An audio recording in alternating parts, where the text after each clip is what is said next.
I believe that the ideal chapter is made up of men who are bound together in a common loyalty which transcends any personal selfishness, who realize that membership means personal responsibility in bearing their share of the financial burden of the chapter and the national organization, who bring credit to the fraternity by striving to attain the highest possible standards of scholarship, who safeguard the reputation of their chapter by keeping careful watch over their personal conduct, who uphold faithfully the traditions and activities of their college, who prepare themselves diligently to shoulder their full responsibility as citizens. I believe that my chapter can become an ideal chapter,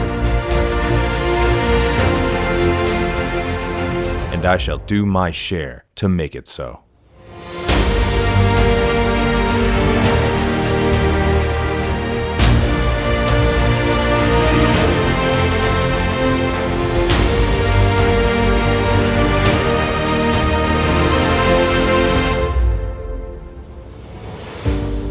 Good afternoon, brothers. On behalf of the National Council, it is my distinct pleasure to welcome you to our first ever Supreme Chapter virtual experience. I'm so glad that you've decided to join us today for this celebration of fraternity. For some, you're probably skipping out on work right now, and for others, you may be taking a break from a summer trip.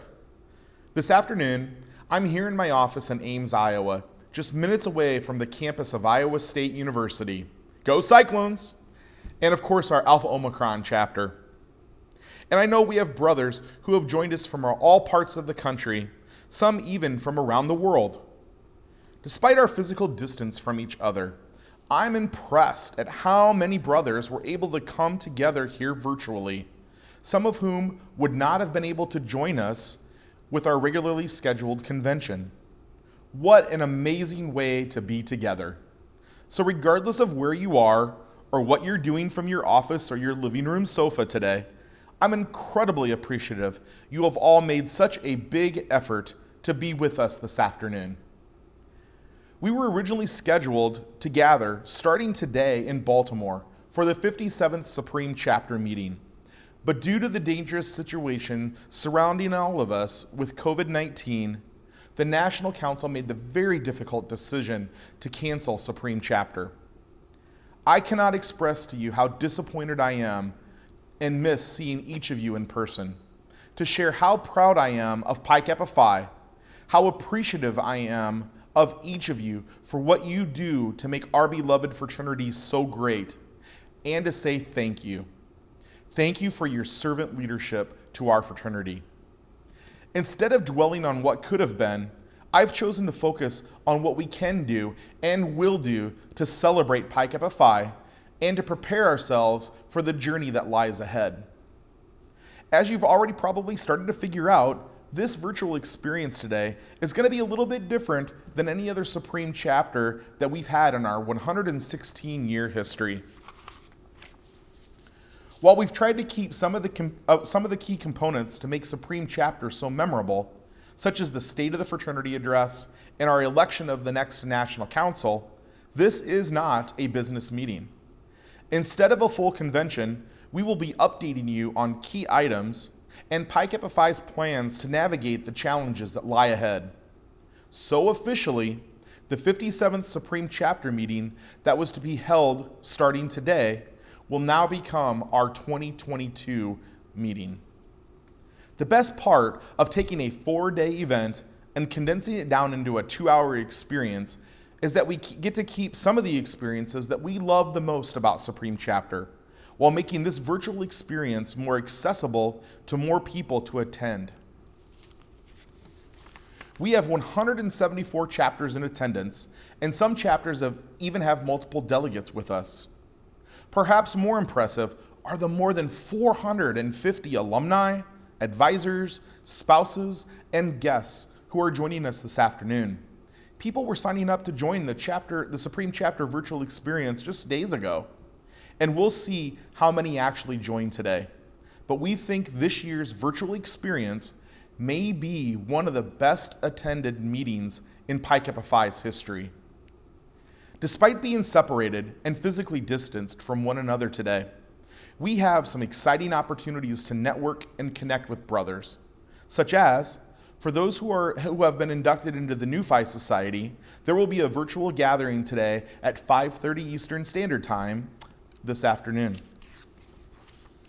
The Ability Experience will be hosting a Founders 5K run that you can join in on this coming Saturday from your neighborhood and share your results through social media, as we hold on to this long-time tradition despite all being physically distanced. Our Chapter Advisor Symposium, which is traditionally held in conjunction with Supreme Chapter, has been moved 100% to online, and we will be holding this symposium the first 2 weeks in August for our chapter advisors. And lastly, I've heard several chapters who will be having a virtual chapter event either later this evening or sometime this weekend to celebrate Pi Kappa Phi. All said, we have a very busy schedule for you over the next 2 hours. In just a moment, I'll send us to Washington, D.C. and to our National Chaplain, David Corey. Before I do, let me say one more time, thank you. Thank you for joining us today, and welcome to our Supreme Chapter virtual experience. Brother Corey. Thank you, Jeremy. Brothers, I'd like to open us up in prayer this afternoon.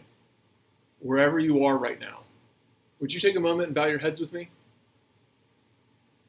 Heavenly Father and Almighty Archon, we gather this afternoon with heartfelt thanks. Thank you for giving us this blessing and opportunity to be here together in fellowship and in brotherhood. We believe we are living in a historic time. With millions still in the grip of COVID-19, we humbly cry out to you for help. Repeat in our day what you have done throughout history. Almighty Archon, in an hour where many places in the world are being shaken by political, religious, racial, and ethnic tensions, we thank you for empowering us to walk in love and unity and brotherhood. Deeply examine our hearts so we can repent of every form of bias and prejudice toward other humans based on their political affiliations, ethnicity, nationality, race, or religion. Fill us afresh with empathy and love, understanding and forgiveness, as the world around us erupts in tension and pain. We humbly ask you to heal our lands from hatred and the division it fuels. Almighty Archon, we lift up our brothers who have finished their journey on this earth and crossed that bridge to the chapter eternal. We give thanks for these men, for their sacrifice, their loyalty, and their work building this fraternity. We ask that you pour out your blessings on their families. May your guidance and protection be with us today, and may we ever keep in the mind the lofty ideals and purposes of this fraternity. In your name we pray. Amen. Thank you for joining me in that prayer. And now, while we're all sitting with a reverent spirit, please join me in paying tribute to our founders, as we do at every Supreme meeting of our brotherhood. William, will you ring the bell for me?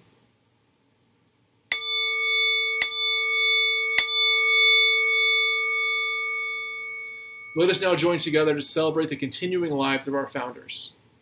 Brother Andrew Alexander Krogh Jr., Brother Simon Fogarty Jr., and Brother L. Harry Mixon.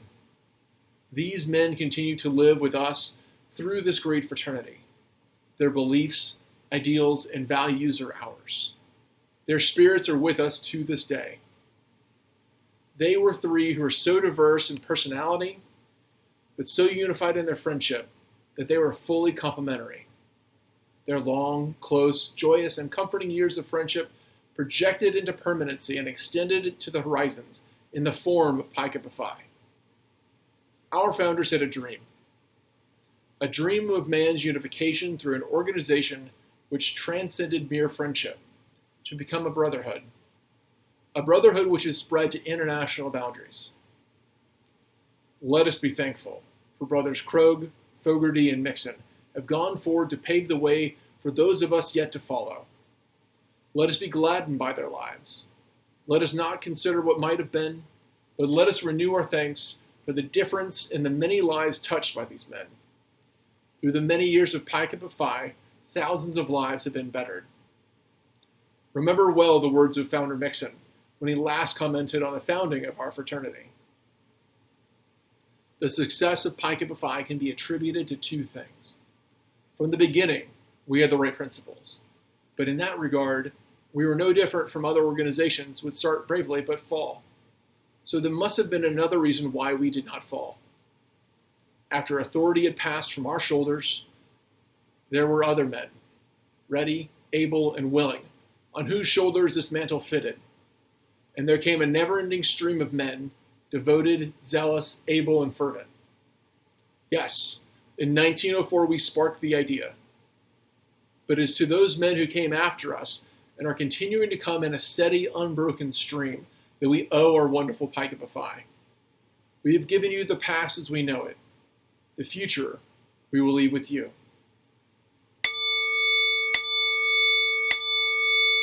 Thank you, brothers. Back over to you, Jeremy. Dave, thank you for that prayer and for that wonderful tribute. Brothers and friends of Pi Kappa Phi, as the current national president of our beloved fraternity, I stand before you this afternoon to deliver the State of the Fraternity address. Admittedly, standing in front of a camera, knowing that this presentation will be delivered virtually, is a bit unnerving and, as you can imagine, disappointing. There is no place that I would rather be right now than in Baltimore, celebrating our convention with you in person. The most disappointed people in our household are my three children, Annie, Lily, and Ben, who were crushed to learn that we would not be traveling to Baltimore for Supreme Chapter. The bond, friendship, and love that they have for their Pi Kappa Phi friends fills my heart every time I hear them speak about the experiences that they have had attending Supreme Chapters from their earliest memory. Our biannual gatherings rekindling special relationships that are parallel to the bonds of brotherhood. Knowing the passion that they have for Pi Kappa Phi as non-members, as do the children of many other alumni who regularly attend our convention, gives me great hope for the future of our world, and of course, for the future of fraternity. Also giving me hope is our undergraduate members. In a period of time where positivity is needed, you continue to persevere through some unbelievable life journeys on your college campuses across the nation. I am so proud and so appreciative of the way you are leading your chapters during these turbulent times, and how you are keeping the mission, vision, and values of Pi Kappa Phi alive. What an amazing 2 years it has been serving as your national president. I am honored that you have trusted me to carry out this historical volunteer role for our fraternity. I want to thank my fellow National Council members who have served by my side for these past 2 years, as well as to those council members who I've served with in the past. Together, this current National Council, along with Tony Noche, Chad Peirce, and Ernest Johnson, who are the chairs of the other three entities of Pi Kappa Phi, have formed a fantastic team to ensure that Pi Kappa Phi remains committed to its mission, vision, values, and strategic priorities. And lastly, I want to thank the headquarters staff for the amazing work that you do for Pi Kappa Phi. You come to work each day with one goal in mind: to make Pi Kappa Phi be the best fraternity it can be, and to provide our members with unparalleled opportunities and experiences. There is no doubt in my mind that Mark Timmies and his team are the very best staff in the entire fraternal world. Thank you to Mark, and thank you to the headquarters team.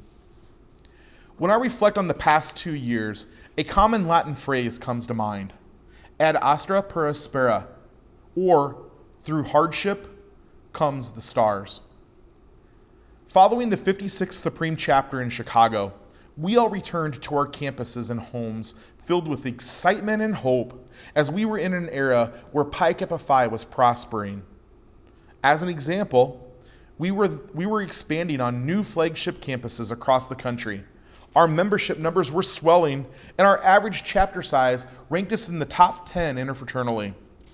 While some of these same trends and statistics are still true today, the environment surrounding fraternity and sorority life feels different. It is different, and we are going about our business differently. We have all experienced incredible highs and some disappointing lows in recent months. Through our collective efforts, we have many things to celebrate and to be proud of that have been accomplished in the past 2 years that I'd like to share with you today. Many chapter and membership numbers, which rank Pi Kappa Phi as one of the largest fraternities in the interfraternal world. Some of those statistics include 165 chartered chapters, 9 associate chapters, over 11,000 student members, nearly 112,000 living alumni, and 14 new chapters have been opened in the last 2 years. With the health and safety of our new members in mind, we introduced a new model associate member education program that provides a shared member education experience for all new members. The fraternity restructured its chapter development team in order to provide better and more consistent customer service to our chapters, as well as increased recruitment support. The fraternity remains committed to providing mental health resources and education to our students. Our Higher Education Standing Committee made recommendations to the National Council around opportunities to improve such offerings. Pi Kappa Phi must do more to ensure our members have access to mental health resources when presented with personal life challenges.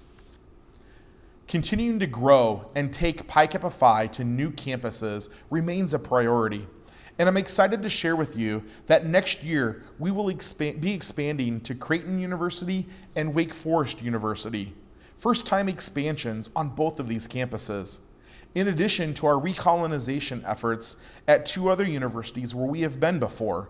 Those are at the University of Texas Tyler and Valdosta State. And lastly, we have continued a high level of interfraternal involvement and leadership through the NIC and local IFCs. Mark Timmies continues to serve on the NIC Governing Council, driving change that is being seen and felt on campuses nationwide. Pi Kappa Phi has and will continue to face challenges that should and will inspire and motivate us all. While we have added 14 chapters in the past 2 years, as previously mentioned, we have also closed 23 chapters over that same period of time. Pi Kappa Phi continues to be adversely affected by the past actions of just a few brothers who have made poor choices, which are now affecting the cost of liability insurance for us all, which is a requirement for membership in our organization. And while the COVID-19 pandemic and the social injustice inequalities cause unrest, personal hardship for many, and a feeling of insecurity for the future, Pi Kappa Phi will be empathetic, forward-looking, and constantly seeking opportunities to better support our members during these turbulent times. A little later, you will hear from our CEO, Mark Timmies, who will share with us the continued support and resources available to our chapters as we deal with COVID. Our fraternity has rebounded in the past from war, pandemics, economic downfalls, and challenges and struggles within higher education. Our leadership is strong at all levels of the organization. Our undergraduates and alumni are leading with passion and vision. I am confident. I am confident in Pi Kappa Phi. Eventually, we will rebound from the effects of COVID, individually, as chapters, and as a fraternity. Pi Kappa Phi will continue to do more to advocate, support, and provide opportunity for members of color through improved and expanded diversity, equity, and inclusion efforts across the organization.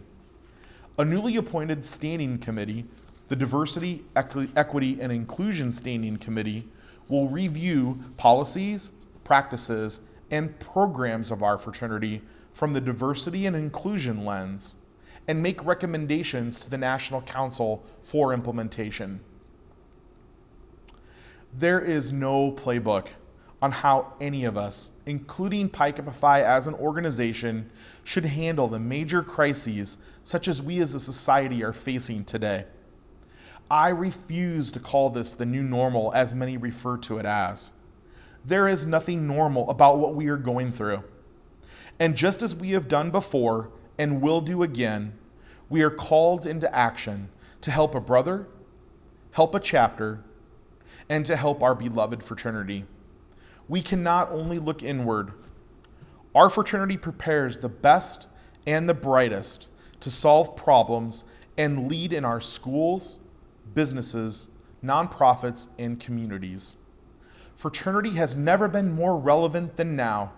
I challenge you to go out and do fraternity, be fraternity, and grow the fraternity.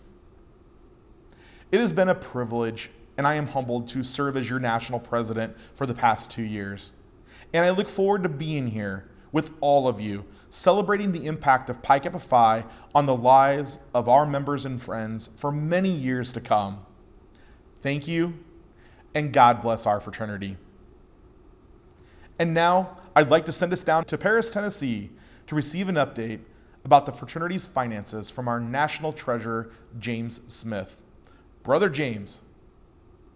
Thank you, Jeremy. Welcome to my home in Paris, Tennessee.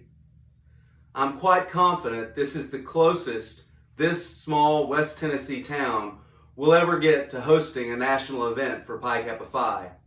So I'm very thankful that you have joined us today to celebrate our brotherhood and share this uncommon experience with me, our brothers, and in some strange way, Paris, Tennessee. 2 years ago in Chicago, William Sigmund, who was our national treasurer at the time, stood before the formal gathering of our brotherhood and summarized 10 years of excellent financial progress. Today, I'm not standing at a podium, much less standing before you at any formal gathering of our brotherhood. These very circumstances are a testament to the state of affairs being vastly different today compared to 2 years ago. Our fraternity enjoyed a long era of aggressive growth and record high college enrollment numbers. Combined, those two things meant a period of financial prosperity for the fraternity. We built strategic reserves and increased the amount of services and programs offered to students and alumni members. We reaped the benefits of a bull market and positioned ourselves well. Then March 2020 hit us, and the world changed. Campuses were physically closed, classes were canceled, recruitment was cut short, and initiation stopped altogether, right in the middle of the academic semester. The fraternity immediately shifted into a survival mode.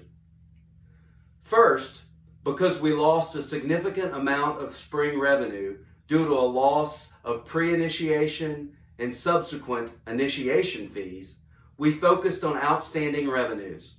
We did this by collecting accounts receivable, as painful as it may have been to do at the time, and by addressing all of our expenses.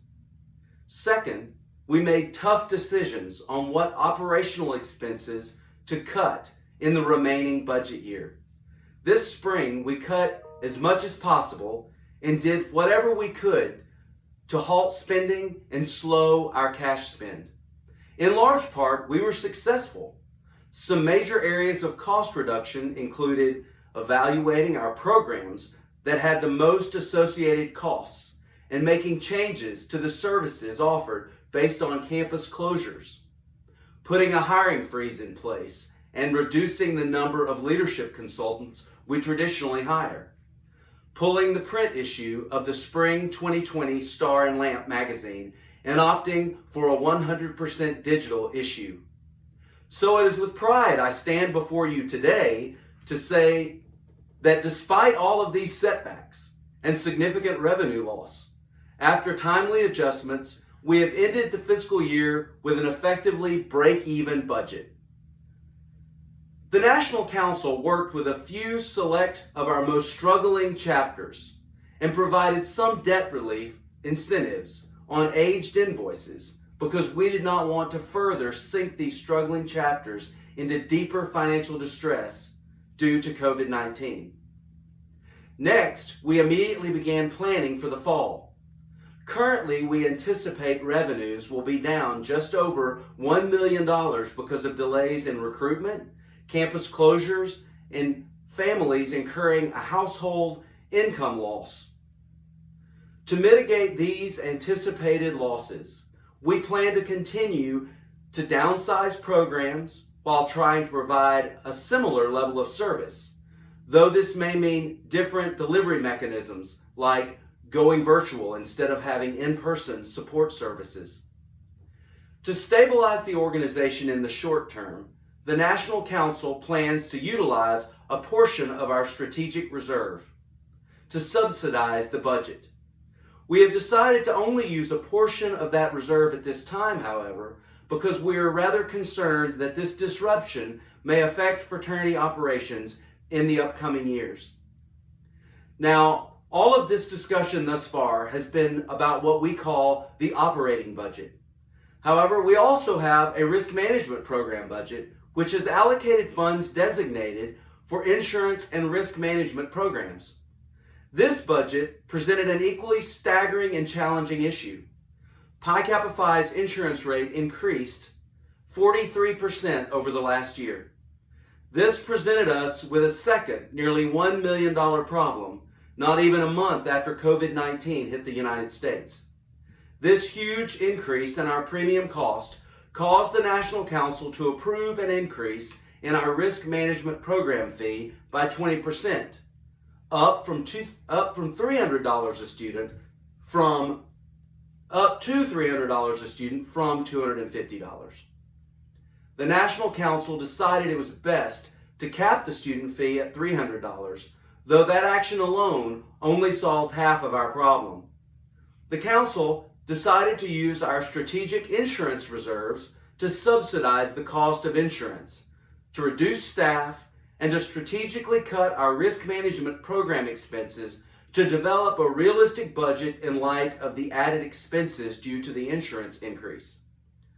Additionally, to further assist our chapters, on the insurance front, we implemented an extended pay-ahead discount opportunity from May 21st to the end of last month, June 30th. I anticipate the National Council to also direct the staff to continue making roster adjustments on insurance invoices into the fall, a new measure that was not previously an option.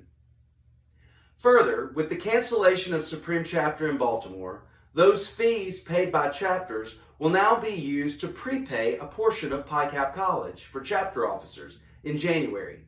And the staff is aggressively looking at ways to negotiate contracts and further reduce the registration fees for Pi Kappa College for chapter officers.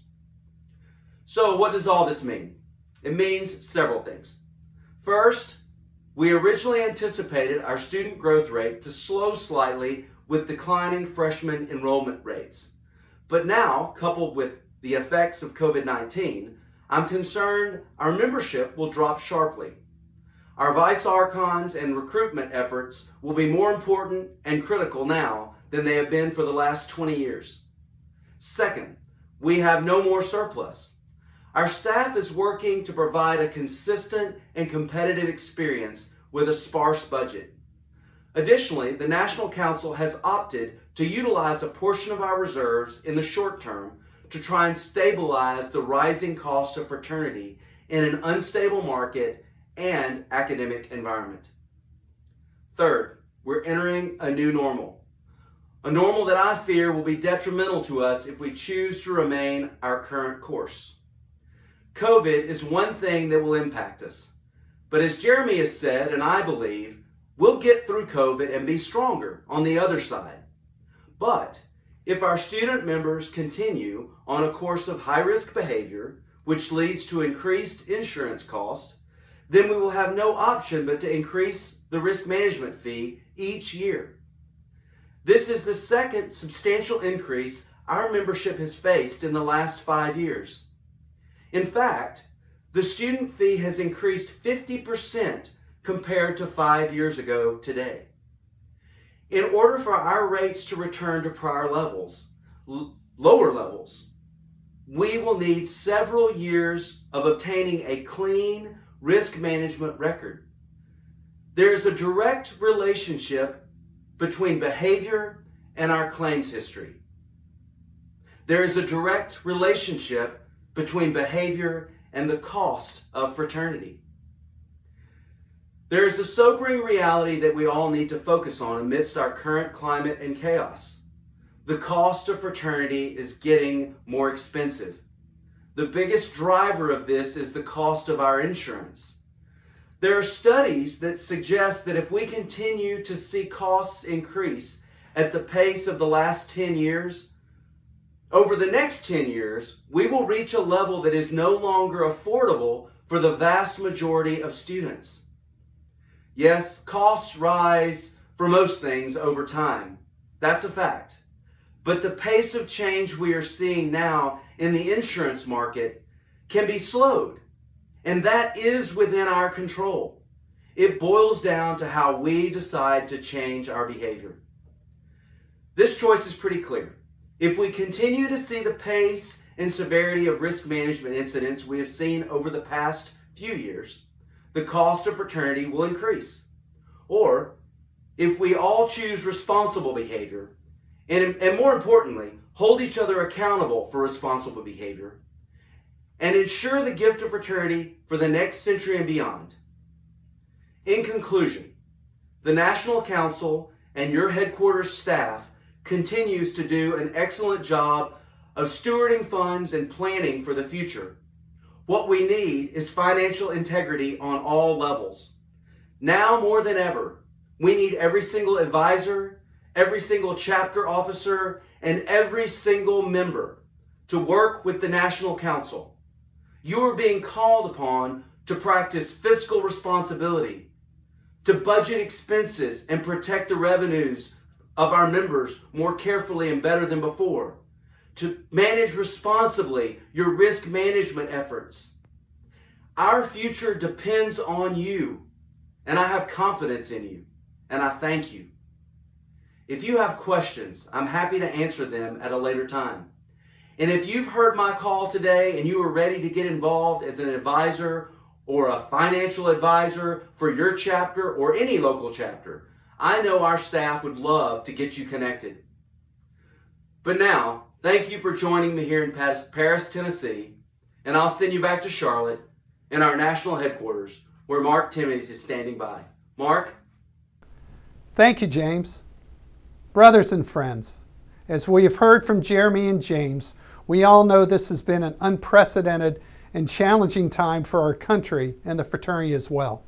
It is sobering to hear the update from Brother Smith about our fraternity finances.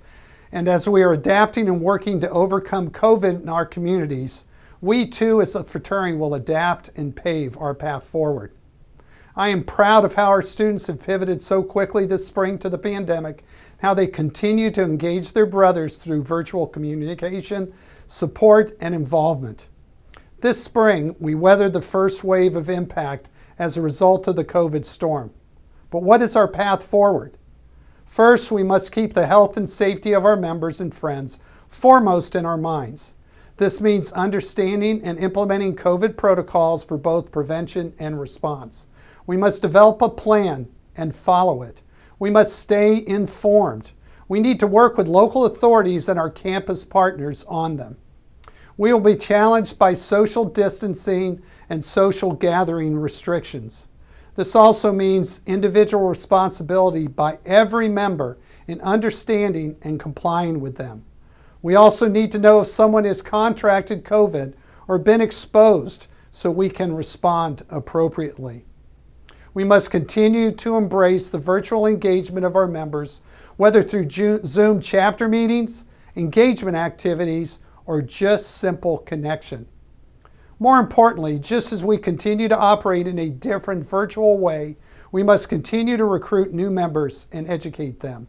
We are inspired by the many chapters who have embraced this challenge and have been successful, and our staff is continuing to develop resources to help support these virtual efforts this fall.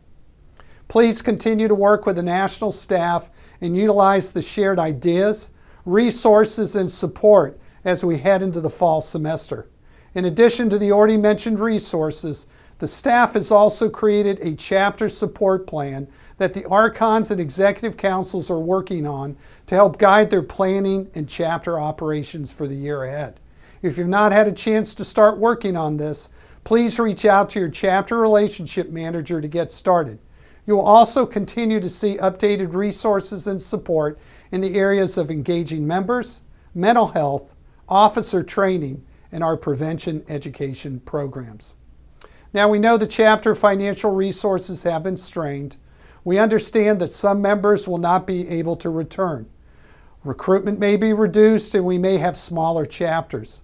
Despite this, and as James alluded, you must maintain financial integrity through proper budgeting and expenditures, a re-examination of the local dues structure, and perhaps offer increased flexibility in payment plans.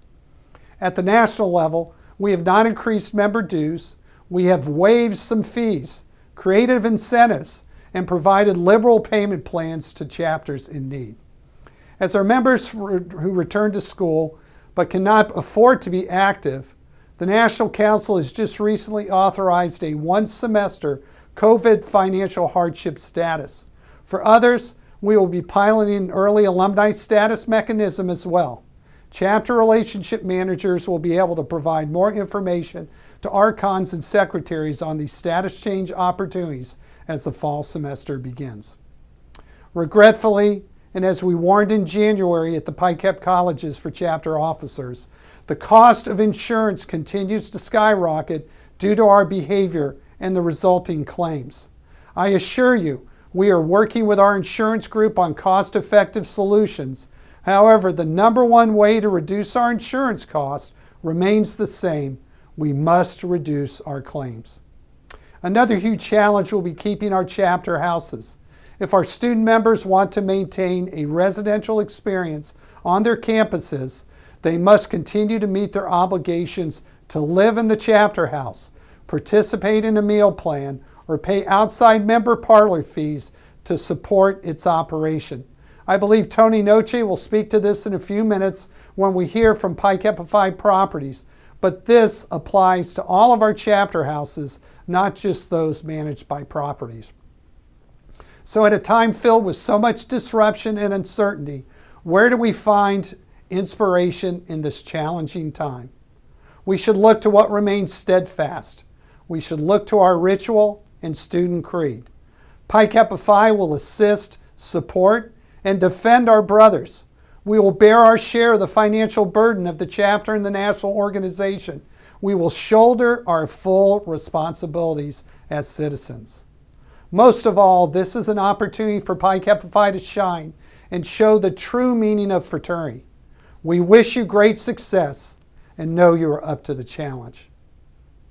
So now I'm going to send you down to the state I love, Jacksonville, Florida, home of the annual Florida versus Georgia football game and the home of Steamboat Bill, to the chairman of the Ability Experience Board, Chad Purse. Chad?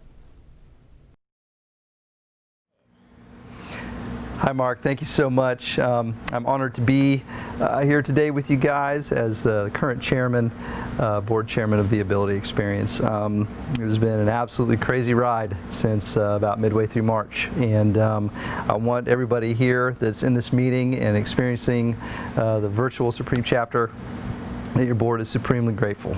And there's been a lot of work from all of our brothers, all of our fraternity members, all of our fraternity staff, Ability Experience staff, families and friends that have been able to sustain the Ability Experience as really just a treasure of our fraternity. And for that, I'm grateful. So in March, about halfway through, probably many of you are on spring break and the world changed. So with COVID-19, we've had to pivot very, very quickly. And I'm proud of the staff.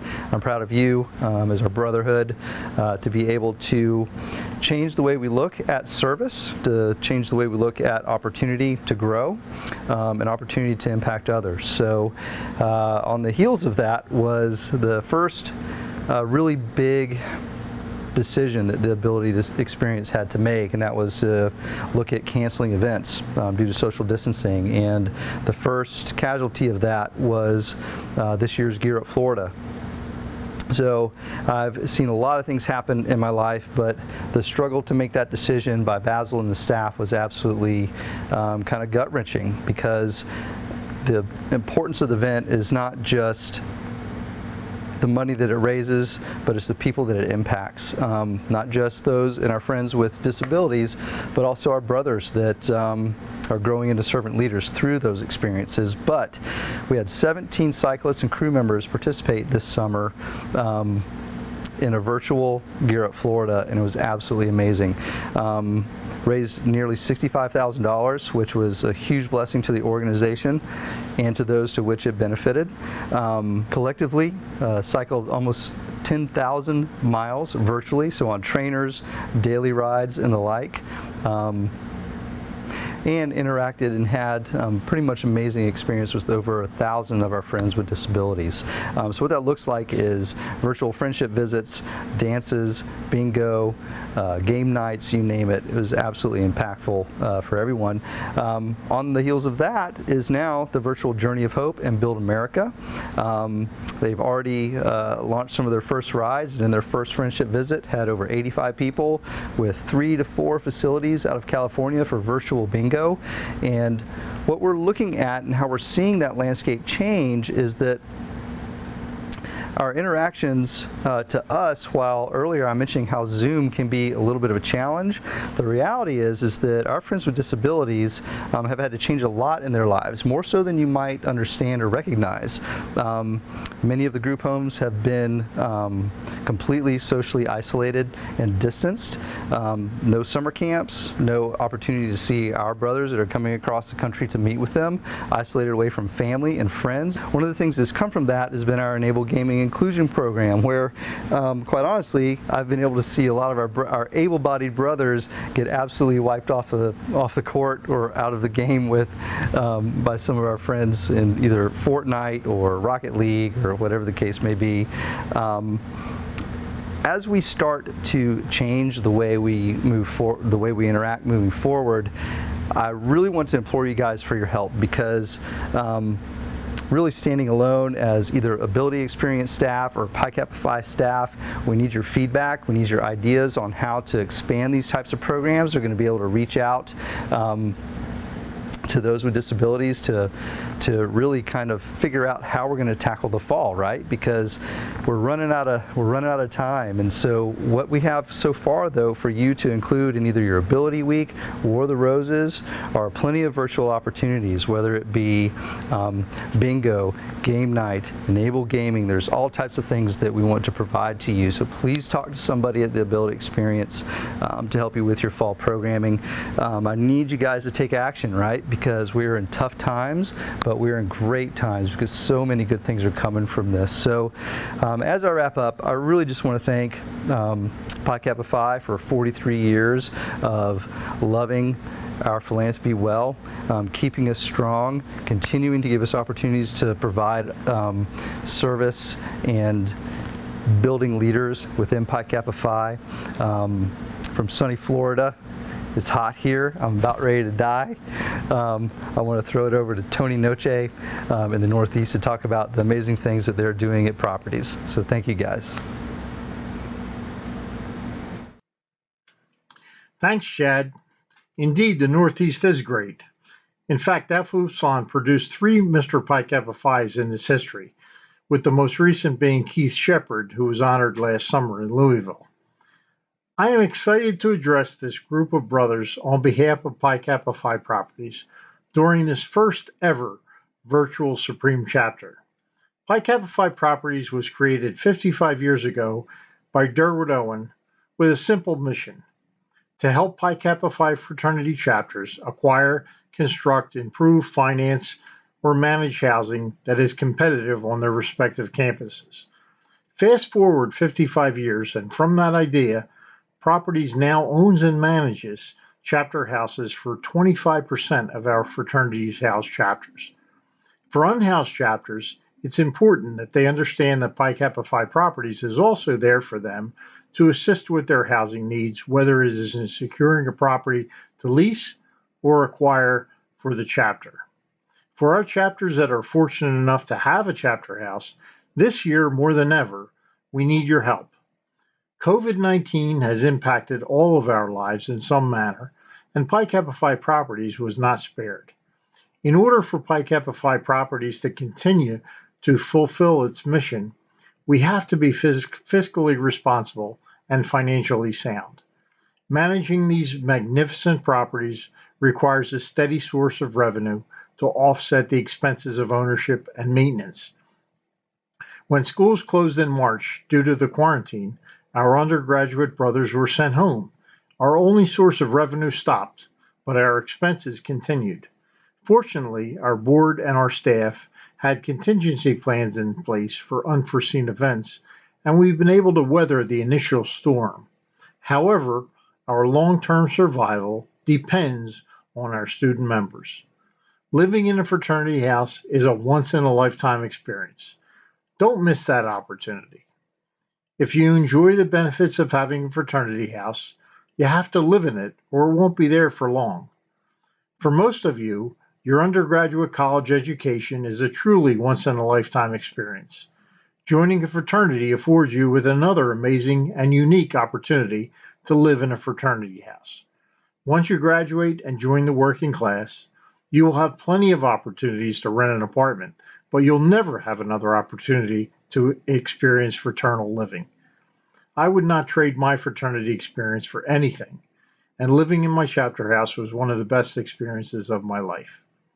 I challenge each undergraduate brother to live in their chapter house for at least 1 year during your college experience.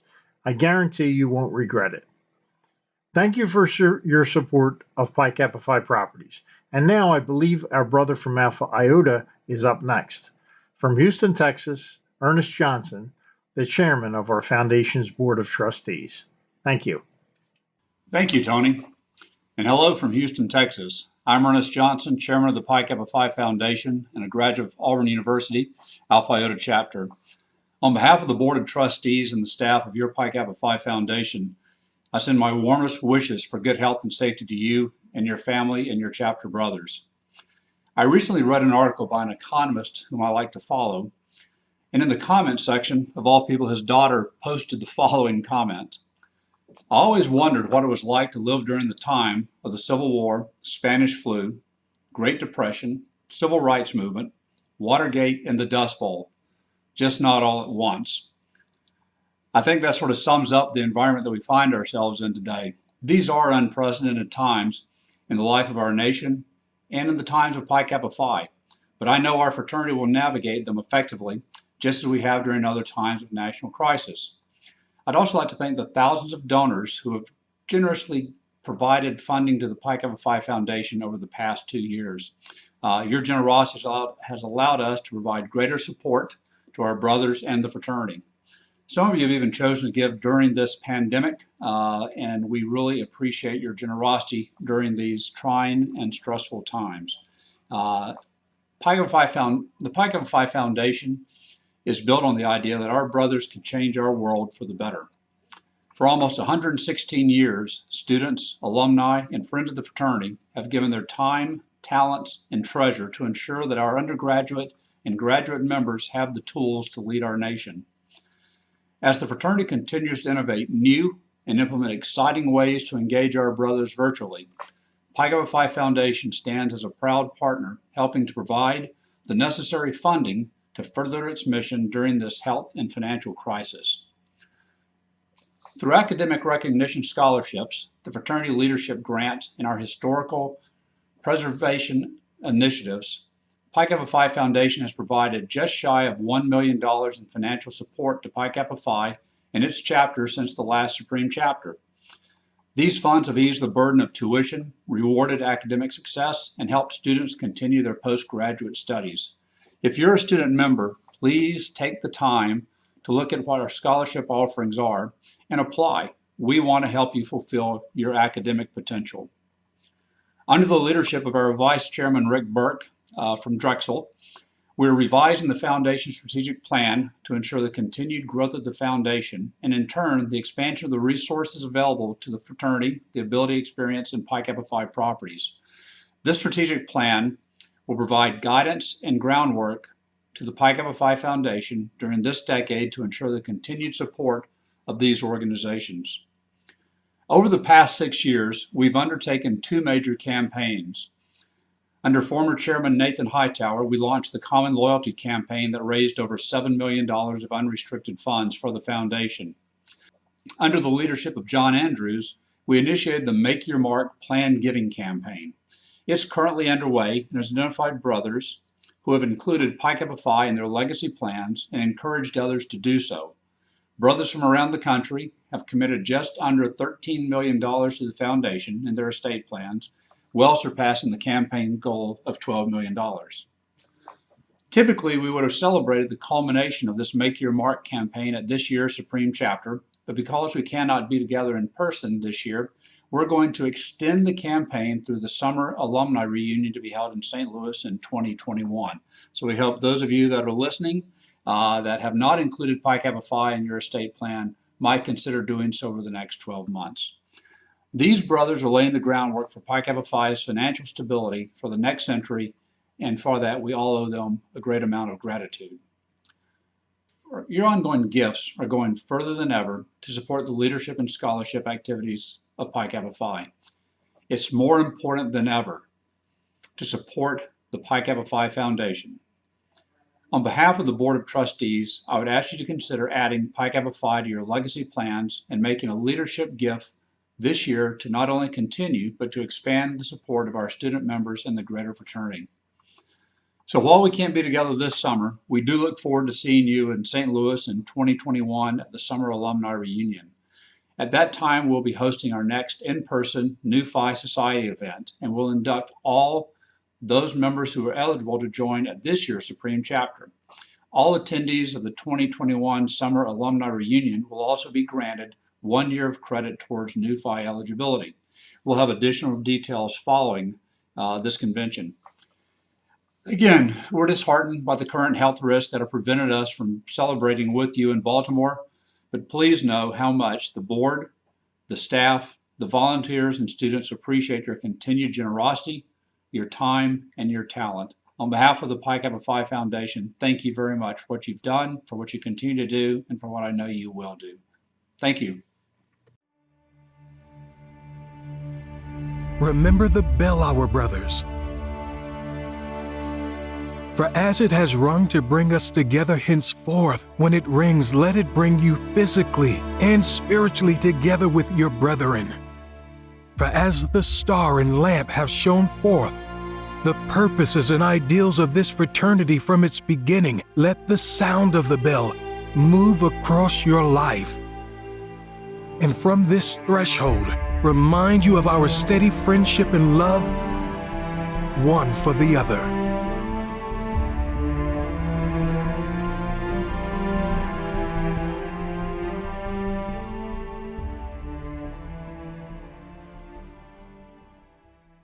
I can't wait for us to gather in St. Louis in person next summer. The Summer Alumni Reunion is such a great time of friendship and relaxed brotherhood. With the New Phi celebration, there's an additional incentive to attend next year, so mark your calendars. Those dates again are July 29th through August 1st, 2021.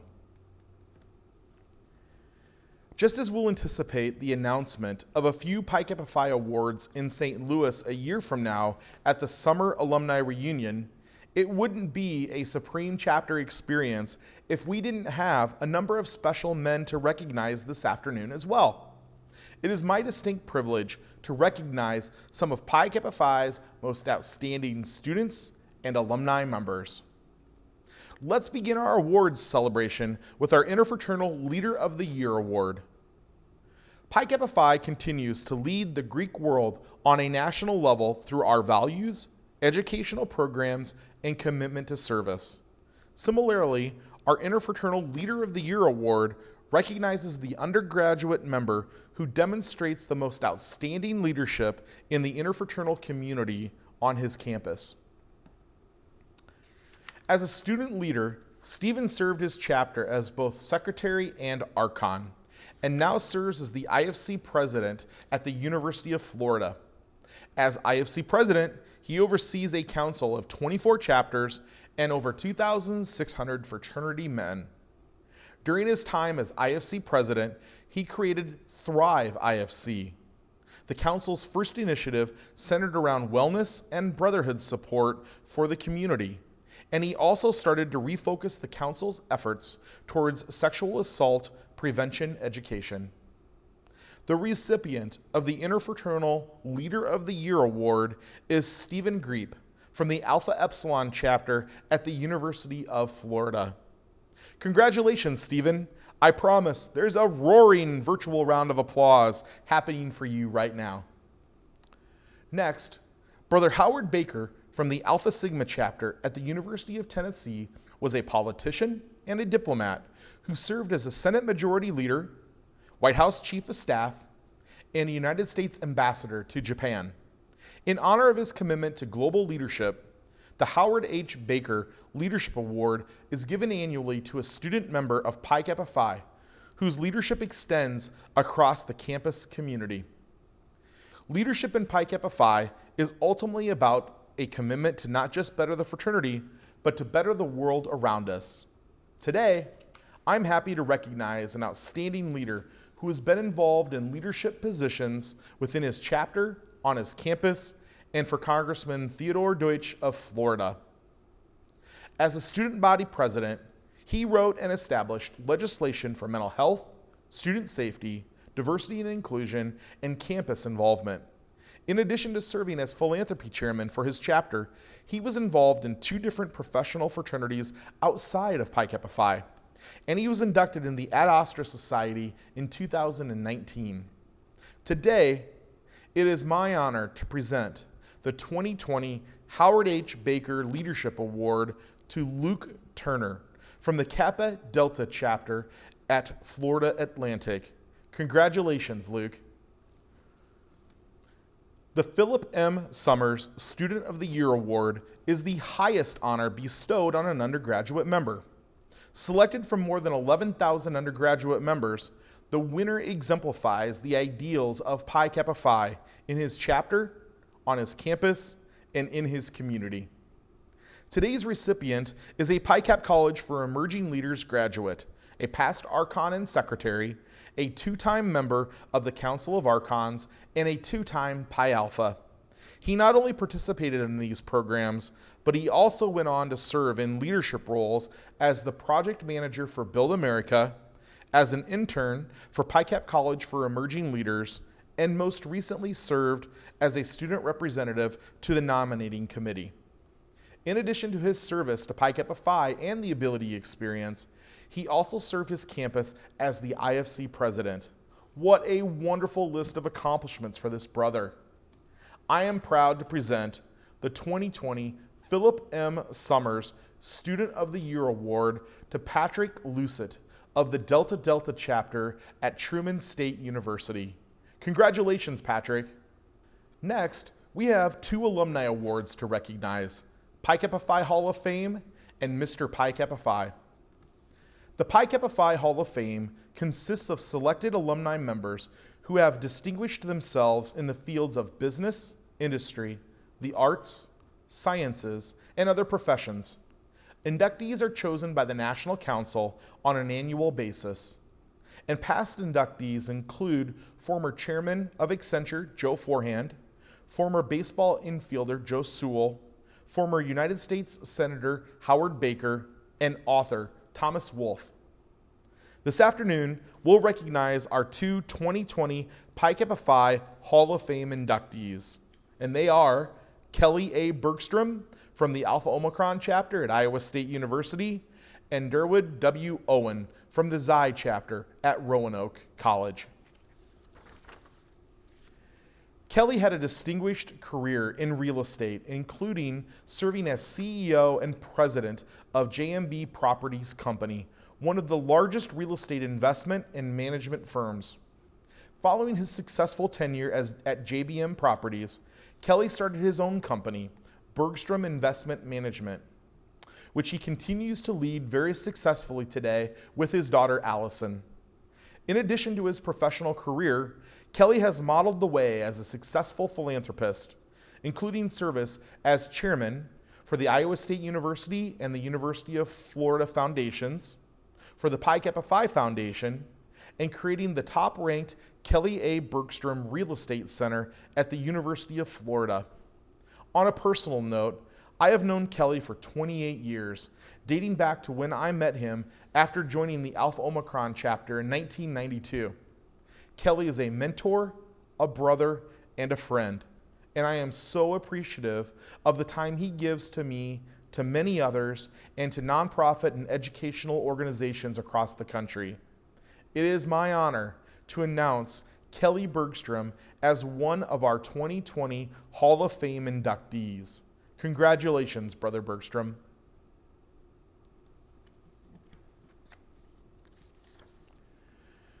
For 35 years, Derwin Owen was recognized and respected throughout the Greek world as a top fraternity executive and an interfraternal thought leader.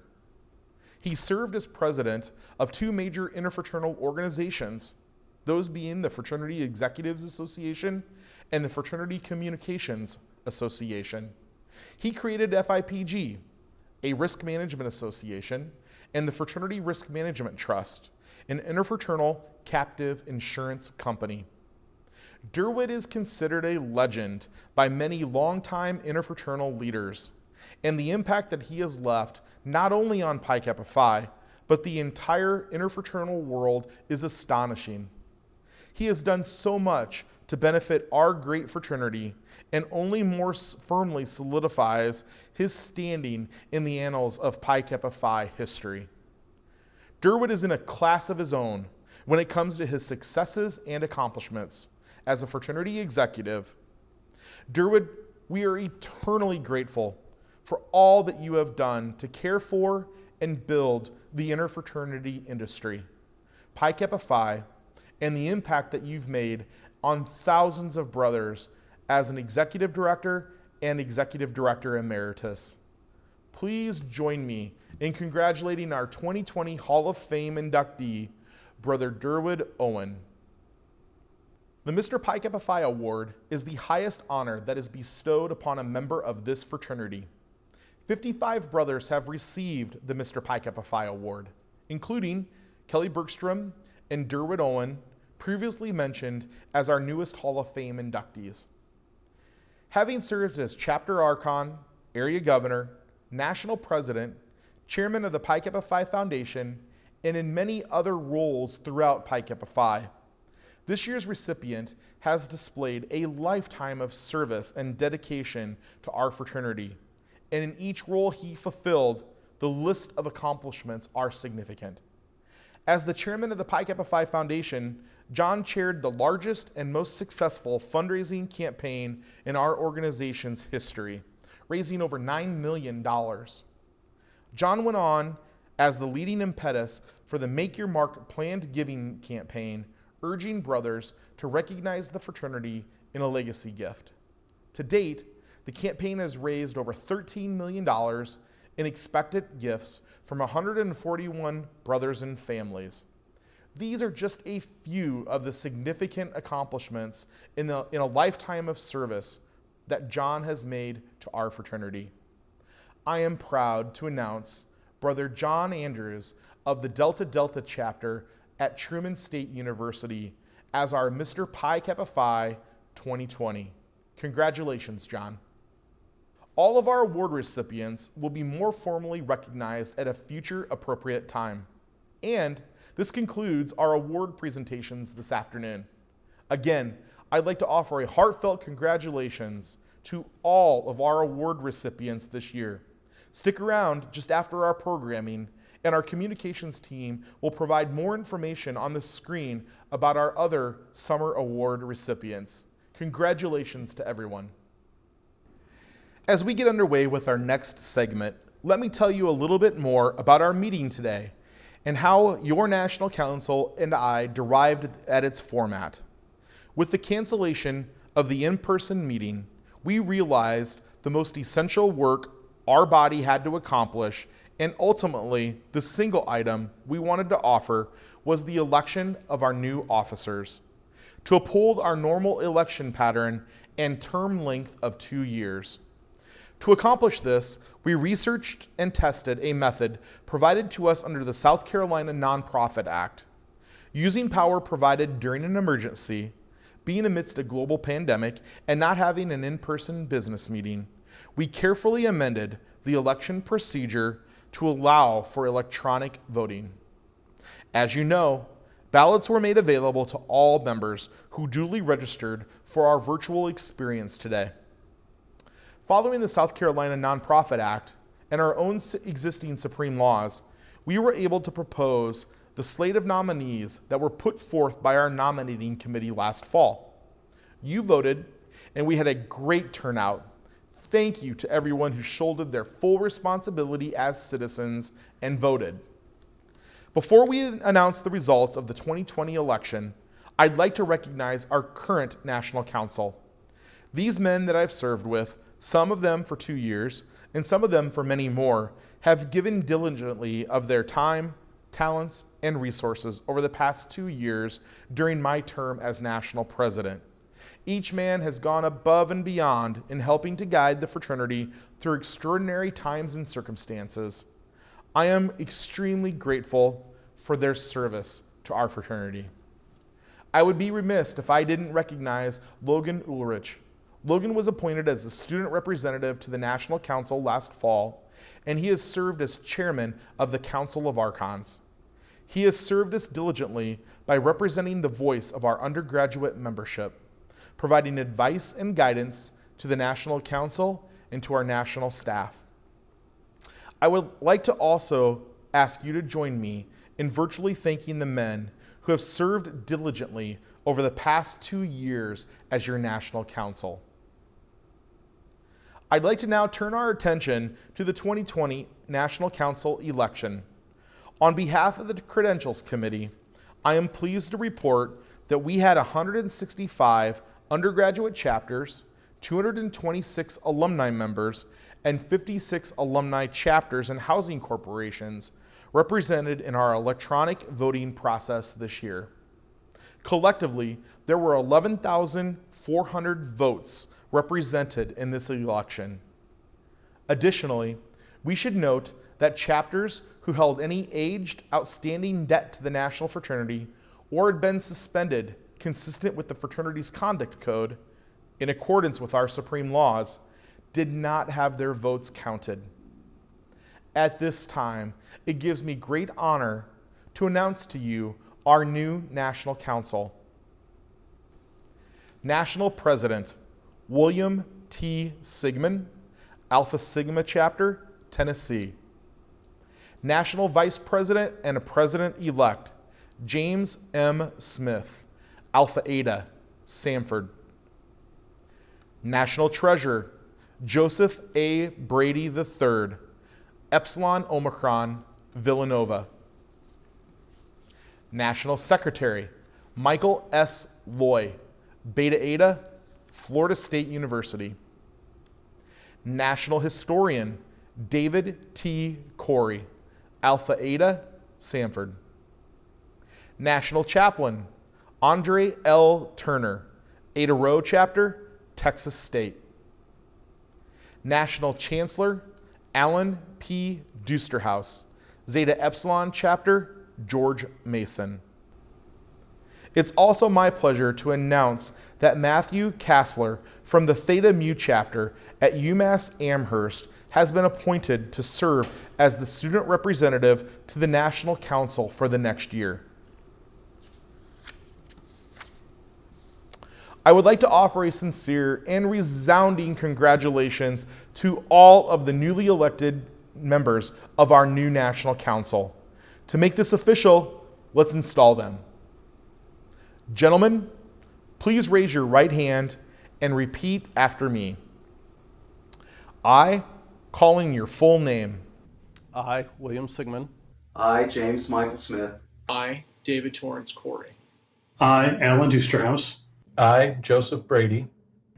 I, Andre Turner. I, Michael Lloyd. In accepting the office.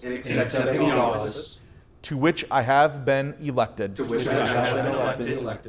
On the National Council of Pi Kappa Phi. Solemnly pledge myself. To discharge to the best of my abilities. All the duties of this office. And at all times. Both by example and precept. Uphold the dignity and honor of the fraternity. To be governed by its constitution and supreme laws. And faithfully to work for its betterment. So help me God. Again, congratulations to our new National Council.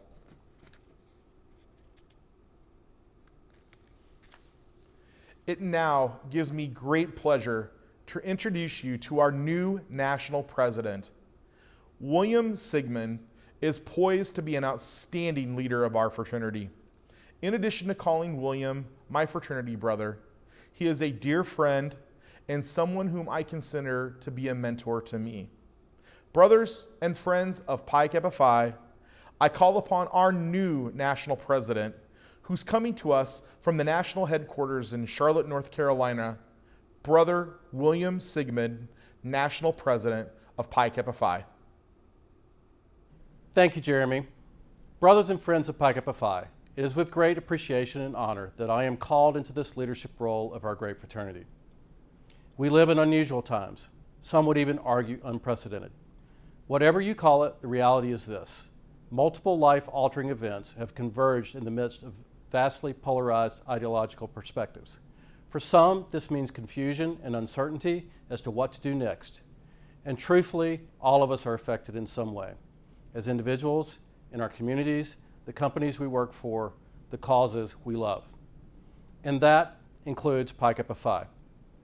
Brothers, friends, the good news, the one thing you can be certain of, as a brotherhood, we are strong enough to thrive in any environment.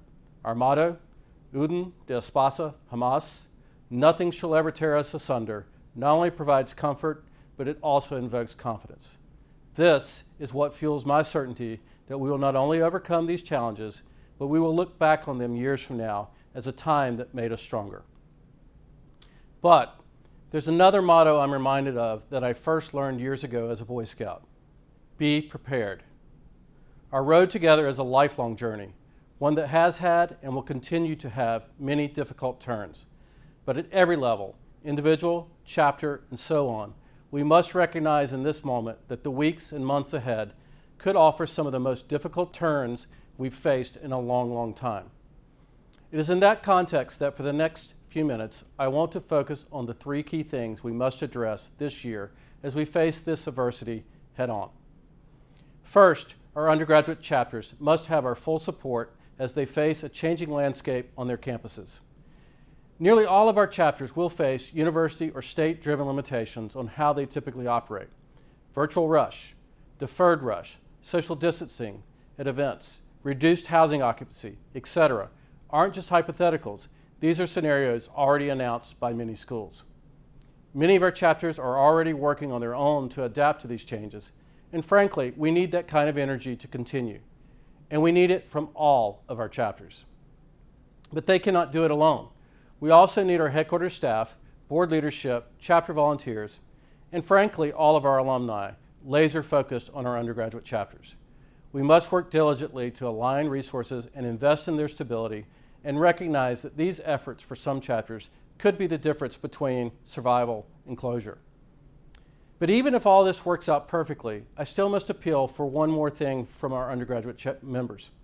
It is critically important that you respect and embrace the changes occurring on your campuses. I appreciate that some of these will seem unfair, excessive, or even unnecessary. But please remember these changes have been put in place for your personal health and safety, as well as your campus community and your loved ones. But if that common sense appeal doesn't work for you, there's another reason why this is so important. The response to COVID-19 introduces new rules into an already hypersensitive compliance environment on your campuses. Be assured this will be another inflection point for chapter conduct issues at your school. We must go into this leading by good example and expecting university administrators will have zero tolerance for noncompliance. Bottom line, all this comes back to that the stability of our undergraduate chapters is our number one priority. If we all do our part, we will not only maintain, but thrive in the face of these challenges. This leads to my second point. With our dependency on alumni volunteers to support our chapters, we must accelerate our efforts to engage all alumni, both in support of our undergraduate chapters, but also in support of each other. Think of it like this. We currently engage alumni in three ways: as volunteers, as event participants, and as donors. For many of you attending this event today, you're already engaged with all three, and I thank you for that. But unfortunately, the vast majority of our alumni are not engaged at all, and that needs to change. As I've reflected on this, I've concluded it's probably not as hard as we think. In fact, the answer likely lies more in things we're already doing and how we expand their impact, more so than it does in inventing new things. Let me give you three examples. First, alumni chapters. We currently have over 90 alumni chapters in housing corporations, which also often double as an alumni chapter. Most of them are already doing it the right way. Some will need to improve, but where we really need to focus is on the chapters where there is little to no alumni engagement. Second, chapter volunteers. Some of our chapters have a full slate of advisors. Others have none. Every one of our undergraduate chapters need and deserves quality advisors. We have to address that gap with urgency and continuity. And the first step is creating transparency and accountability around the volunteer needs and the process for filling them. Bottom line, our regional and chapter volunteer structure needs work, and we need to ensure the most important advisor roles are always filled. Third, virtual alumni engagement opportunities. If the COVID experience has taught us anything, we've learned we can have meaningful engagement virtually. For example, the Ability Experience has conducted virtual cycling events and virtual friendship visits. Pikeette Pride has conducted nationwide virtual happy hours, trivia nights, etc. Our Housing Corps and alumni chapters have conducted virtual meetings. We can easily expand all of these ideas to other alumni, and with technology, frankly, we have no excuses. Bottom line, we need to redouble our efforts around alumni engagement, continuing things that are working and fixing those that aren't. The headquarters staff and the Alumni Relations Standing Committee will take the point on this, but don't wait. This can be, and arguably should be, organic. If you see a need or want to get more involved, please raise your hand. The third and final area of focus is very unique to these times. For the last 20 years or so, in large part, the success and stability of our greater fraternity has largely been fueled by strong chapter growth and broader alumni engagement. But with relative certainty, we have entered a different landscape, one where the trajectory is no longer assured. In this new landscape, the impacts on how we operate, how resources are deployed, and what we can afford to do will drive changes. We must act proactively and responsibly, and every decision made will begin and end with ensuring our member experience continues to yield a high return on investment. Brothers, friends, there will be tough decisions over the next 6 months or so, but with a focus on strong chapters, improved alumni engagement, and ensuring the stability of the greater fraternity, I am confident we will be stronger than ever as we move beyond these times. Before going any further, there are a few people I need to acknowledge. First, the virtual nature of this event doesn't allow us to properly recognize our outgoing National President, Jeremy Galvin.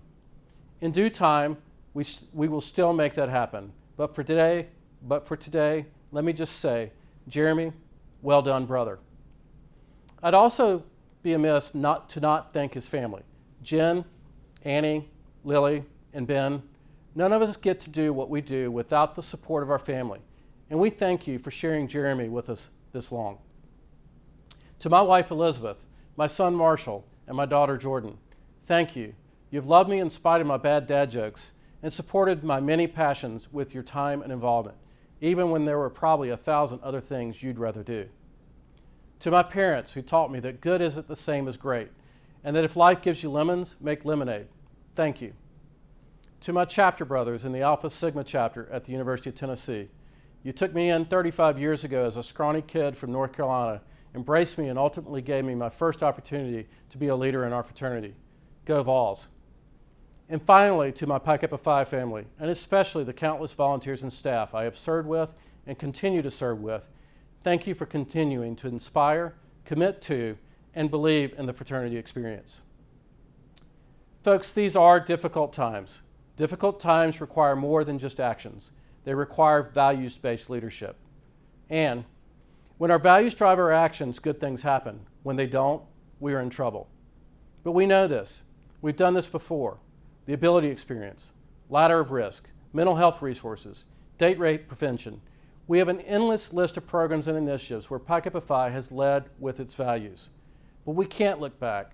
There is always more we can do. On June 8th, we released a public statement regarding our position on diversity, equity, and inclusion. Now, I want to be clear, the expectations in this statement were not new. But if we are to be true to our values, there are times where we must say them again. Sometimes our brothers need to hear us say it again, and folks, saying it is the easy part. In the days that followed the statement, social media posts and email responses varied. Some were supportive, some wondered what took us so long, some criticized the narrowness of the message. And painfully, a few were fueled by hate. Hate not directed at Jeremy, Mark, or me, the signers of the message, but hate directed at our black brothers, the ones who needed our support the most in that moment. As I reflected on all of the responses, good and bad, I was immediately drawn to our ritual. Just as we are on a journey today, our ritual takes us through a journey. We learn lessons. We are taught that we can depend on our brothers in times of need. We are taught to guide, assist, and defend every brother of Pi Kappa Phi. We learn that our shared values are the foundation of our brotherhood. But beyond these lessons, and probably more importantly, there's an oath. We all take an oath to affirm those lessons for the whole of our life. Folks, our oath is our oath.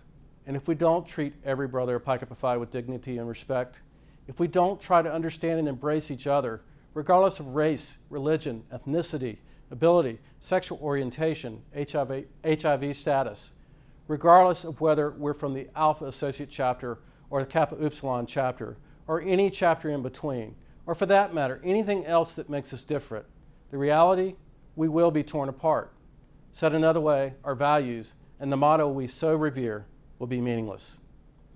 Brothers, this is not easy, and I don't pretend to have the answers. What I do know is that we can't ignore this. The larger society around us is infected by instincts, traditions, and learned behaviors that exclude based on differences. But as a brotherhood, we can embrace our differences, and all we have to do is what we've always done before, lead. In our statement of June 8th, we announced several actions that we are moving forward with.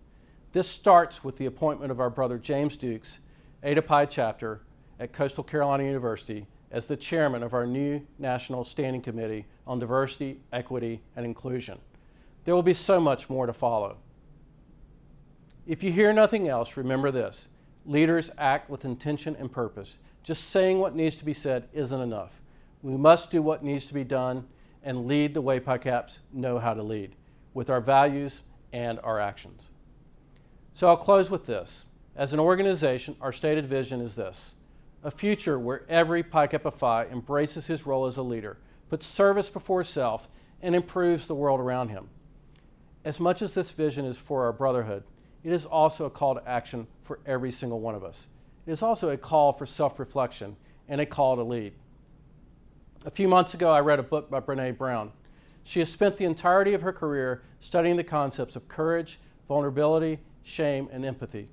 As I read Braving the Wilderness, The Quest for True Belonging and the Courage to Stand Alone, I was drawn to her contrast of true belonging versus just fitting in. And then something hit me. Our fraternity needs strong chapters. We need committed alumni. But above all else, we need men who represent our values every day of their life and are willing to stand alone to defend those values. I fear sometimes in our efforts to build strong groups, we lose ourselves and too often fail the test when we need to have the courage to stand alone. Simply put, too often we create a culture where it's better for our brothers to just fit in. We can't just settle for fitting in. we must strive to create a brotherhood experience where we can all truly belong. That sense of belonging means I can bring my whole self to my Pi Kappa Phi experience. It means I will be embraced and encouraged as an individual to speak up, to challenge, and to make things better. It means a single voice, even the voice of a guest or a new member, will be respected when they have objections to the way we are doing things. It means we value diversity and we reject all forms of racism, hate, and bigotry. And finally, it means our journey never stops, that the small steps and changes we make today will lead us to giant leaps tomorrow, with each stride getting us closer and closer to achieving our vision to lead, serve, and improve the world around us. Brothers, friends, in these trying times, my wish for you more than anything is that you remain healthy and happy. I sincerely miss seeing each of you in person, but I also know that day will come soon enough. If not before then, I'm definitely looking forward to seeing a record number of you at our 2021 Summer Alumni Reunion in St. Louis. And finally, it's my distinct and personal pleasure to announce that our 57th Supreme Chapter will be held in Tampa, Florida. Please enjoy this sneak peek of where we'll be in 2022.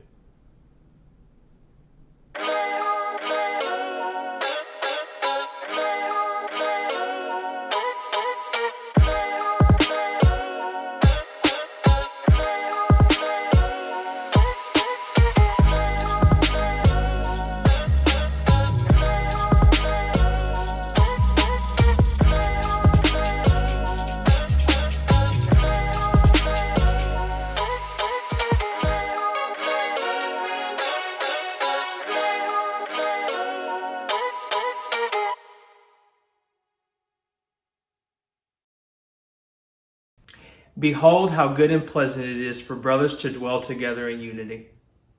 On behalf of the National Council, once again, thank you for joining us this afternoon for our first ever Supreme Chapter virtual experience.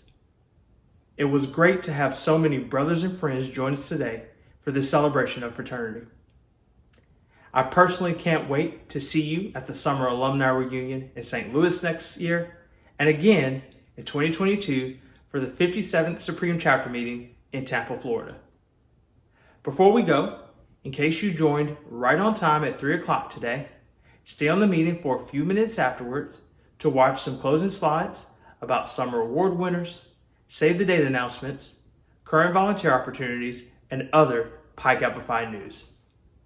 As a reminder for our undergraduate brothers, there are regional town hall meetings with your chapter relationship managers coming up shortly. Please check your emails for communication, which includes Zoom access information. As for our new 5 members, I look forward to seeing you shortly for a new 5 virtual toast. Reminder communication and Zoom access information was sent to each of you this morning. Brothers, as our time today draws to a close, it's just and fitting that we invoke a blessing. I would like to invite you to bow your head with me once more as we pray. Almighty Archon and Heavenly Father, we gather this afternoon with heartfelt thanks. Thank you for giving us the blessing and opportunity to be here together in fellowship and in brotherhood. With discord surrounding us, filling our country and our world, we ask you to be our guide in everything that we do. We ask you to stir our hearts today and put our body of brotherhood into action. May the men of Pi Kappa Phi go out and have a positive impact for the betterment of our communities. May that positive impact spread throughout the United States and the rest of the world. May the guidance and protection of the Almighty Archon be with us until we meet again. Amen. God bless our fraternity.